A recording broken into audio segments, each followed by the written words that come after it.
નમસ્કાર શ્રોતા મિત્રો. આજે આપણે ખૂબ જ અગત્યના કાયદા વિશે ડિસ્કશન કરવા જઈ રહ્યા છે, જેનું નામ છે securitisation and reconstruction of financial assets and enforcement of security interest act 2002. નામ ખૂબ જ લાંબુ અને ભારે ભરકમ લાગે છે, પણ પોપ્યુલરલી એ ઓળખાય છે સરફેસાઈ એક્ટ તરીકે. અને આ કાયદો ખૂબ જ મહત્ત્વનો છે, કેમ કે આપણા દરેકની લાઈફમાં, ડે ટુ ડે લાઈફમાં ઉપયોગી છે. આપણે સૌ ફાઇનાન્શિયલ ઇન્સ્ટિટ્યુશનમાંથી, બેંકમાંથી લોન લેતા હોઈએ છીએ, અને જો એમાં ડિફોલ્ટ થાય તો ફાઇનાન્શિયલ ઇન્સ્ટિટ્યુશન એમાં શું આપણી સામે પગલાં લઈ શકે, અને કોર્ટના ઇન્ટરવેન્શન વગર પણ બોરોવરની એસેટ્સને સીઝ કરી શકે, સેલ કરી શકે. તો આ એક ઇમ્પોર્ટન્ટ કાયદા વિશે આપણને જાણકારી આપવા માટે આજે આપણી સાથે ઉપસ્થિત છે ગુજરાત હાઈકોર્ટના એક નામાંકિત એડવોકેટ શ્રી પ્રેરક ઓઝા સર. આપનું હાર્દિક સ્વાગત છે અમારા શોમાં. આપ જણાવી શકશો આ એક્ટ એક્ઝેક્ટલી શું છે અને એનો સ્કોપ શું છે, એમાં એ કઈ રીતે કાર્યરત છે? Thank you ma'am, thank you for having me. Basically આ એક્ટ છે સરફેસી એક્ટ 2002ના નામે ઓળખાય છે, અને સિક્યોરિટાઇઝેશન એન્ડ રિકન્સ્ટ્રક્શન એક્ટનો સ્કોપ એવો છે બેઝિકલી જ્યારે પણ કોઈ સિક્યોર્ડ અસેટ તમે મોર્ગેજ કરીને એના ઉપર લોન મેળવો છો, ત્યારે બેંક એની સામે બેંકનો ઇન કેસ તમે ડિફોલ્ટ કરો છો તો રિકવર કરવા માટે સિક્યોરિટાઇઝેશન એક્ટ હેઠળ ડિમાન્ડ નોટિસ ઇસ્યુ કરીને આગળની કાર્યવાહી બેંક જનરલી કરતી હોય છે, અને એ પ્રમાણે બેંક પોતાના પૈસા રિકવર કરતી હોય છે જે તમને ધિરાણ કર્યા હોય છે. ડિમાન્ડ નોટિસ એટલે શું હોય છે, તમે જરા વિગતવાર સમજાવી શકો? બેઝિકલી ડિમાન્ડ નોટિસ સરફેસી એક્ટની અંદર જોગવાઈ એવી છે કે જે પણ બેંક કે એ ફાઇનાન્શિયલ ઇન્સ્ટિટ્યુશન હોય એને તમને જે પૈસા ધીર્યા હોય એ લોનને સૌથી પહેલાં બેંક બોરોવર પાસેથી, જે લેણદાર હોય છે એના પાસેથી ડિમાન્ડ કરે છે, અને ડિમાન્ડ નોટિસની અંદર બોરોવરને 60 દિવસનો ટાઈમ પીરિયડ આપવામાં આવે છે કે ડિમાન્ડ નોટિસ ઇસ્યુ કર્યાથી 60 દિવસમાં બોરોવરે પૈસા બેંકને રીપે કરવાના હોય છે.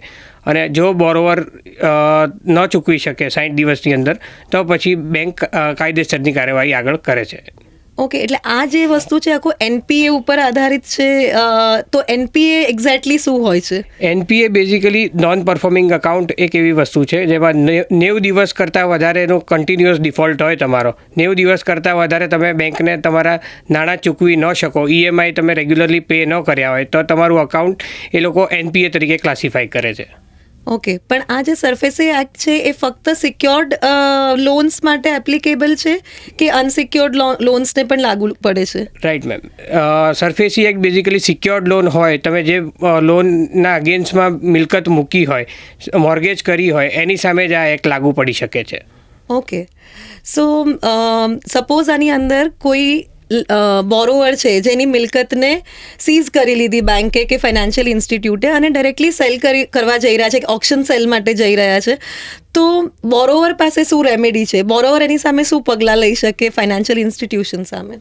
બેઝિકલી મેં જેમ કીધું એમ કે સૌથી પહેલાં તો ડિમાન્ડ નોટિસ ઇસ્યુ કરે બેંક. ડિમાન્ડ નોટિસના બેઝિસ ઉપર 60 દિવસનો સમયગાળો હોય છે બોરોવર પાસે એ લોન રીપે કરવાનો, અને એ 60 દિવસના સમયગાળામાં રીપે ન કરે અને ઓબ્જેક્શન 13(3) એ જે સેક્શન છે એનો અપ્રોપ્રિએટ, એમાં ઓબ્જેક્શન રેઝ કરે તો બેંકે એ ઓબ્જેક્શનને 15 દિવસની અંદર ડિસ્પોઝ કરવાના હોય છે, અને એ ડિસ્પોઝ કર્યા પછી બેંક આગળની કાર્યવાહી હાથ ધરી શકે.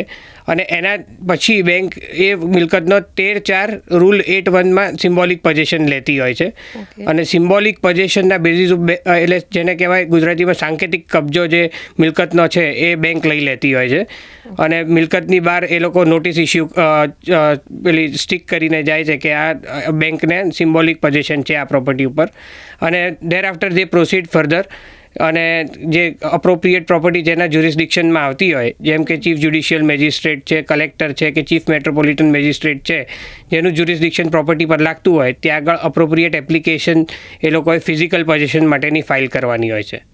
ઓકે, સો આ પ્રકારના જે કેસીસ હોય, ચાહે એ બોરોવરની સાઇડથી હોય કે ફાઇનાન્શિયલ ઇન્સ્ટિટ્યુશનની સાઇડથી હોય, તો એ ક્યાં જાય? ડીઆરટીમાં નોર્મલી આ કેસીસ જતા હોય છે. So what is the role of DRT, એનો સ્કોપ શું હોય છે આ કાયદામાં?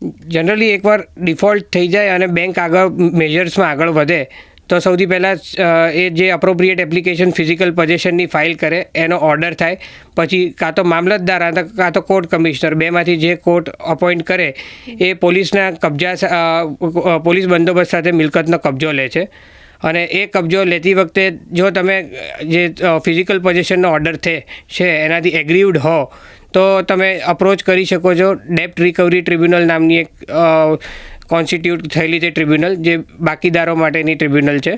એટલે તમે ત્યાં આગળ સિક્યુરિટાઇઝેશન એપ્લિકેશન કરી અને ત્યાં આગળ તમારો ગ્રીવન્સ રેઝ કરી શકો છો in the form of appeal. Okay, અને સપોઝ ત્યાંથી પણ આપણે સંતુષ્ટ ના હોઈએ ડીઆરટીના ચુકાદાથી, તો કોઈ અપીલની પ્રોવિઝન છે આમાં? ડીઆરટીની સામે જનરલી અપીલ છે એ થતી હોય છે DRATમાં, that is ડેપ્ટ recovery appellate tribunal. અને ત્યાં આગળ તમે ડીઆરટીના જો ચુકાદાથી તમે નારાજ હો અને તમને યોગ્ય મંજૂર ન હોય તો તમે એની સામે ત્યાં અપીલ કરી શકો છો. અને એનાથી આગળ પછી હાઈકોર્ટ, સુપ્રીમ કોર્ટ? પછી એનાથી આગળ તમે હાઈકોર્ટ પણ આવી શકો છો ડીઆરટીના ઓર્ડર ઉપર, અને તમે આગળ એની ઉપર સુપ્રીમ કોર્ટ પણ જઈ શકો છો. ઓકે, સો અહીંયા થોડુંક કન્ફ્યુઝન છે કે ડીઆરએટીના ચુકાદાની ઉપર જવું હોય તો ડાયરેક્ટલી સુપ્રીમ કોર્ટમાં કે પહેલાં હાઈકોર્ટ પછી સુપ્રીમ કોર્ટ, એટલે what is the hierarchy? Generally એવું હોય છે કે ડીઆરએટીના ચુકાદા ઉપર જે કન્સર્ન સ્ટેટની હાઈકોર્ટ આવતી હોય ત્યાં તમારે એ ઓર્ડરને પડકારવો પડે છે. ઓકે. અને પછી હાઈકોર્ટના ઓર્ડરથી જ પણ તમે જો એગ્રીવડ હો અને તમને યોગ્ય કબૂલ ન હોય કાયદેસર રીતે, તો પછી તમે એના ઉપર સુપ્રીમ કોર્ટ જઈ શકો છો. કોઈ માન્યતા લોકોમાં ખોટી છે કે ડીઆરએટી ઉપર સુપ્રીમ કોર્ટ જવાની, દેટ ઇઝ કન્ફ્યુઝન, એટલે દેટ ઇઝ ક્રિએટિંગ ડિલેમા ઇન, હા, એટલે બોરોવરના મગજમાં એ થોડુંક કન્ફ્યુઝન રહે છે. Right. Thank you so much, તમે આજે અમારા કાર્યક્રમમાં ઉપસ્થિત રહ્યા. થેન્ક યુ સો અને મચ. ખૂબ જ અગત્યના કાયદા વિશે અમને સૌને જાણકારી આપી, તો આપનો ખૂબ ખૂબ આભાર છે. મેં પણ ટોપિક એટલે જ સિલેક્ટ કર્યો છે કે આજના રોજબરોજમાં ડિફોલ્ટરનો રેટ આપણે જોઈ રહ્યા છીએ કે ઘણો વધી રહ્યો છે, અને ultimately it is a public money, તો પબ્લિક મની સફર ના કરે એના માટે I have chosen this subject. Very nice. Thank you so much sir. Thank you.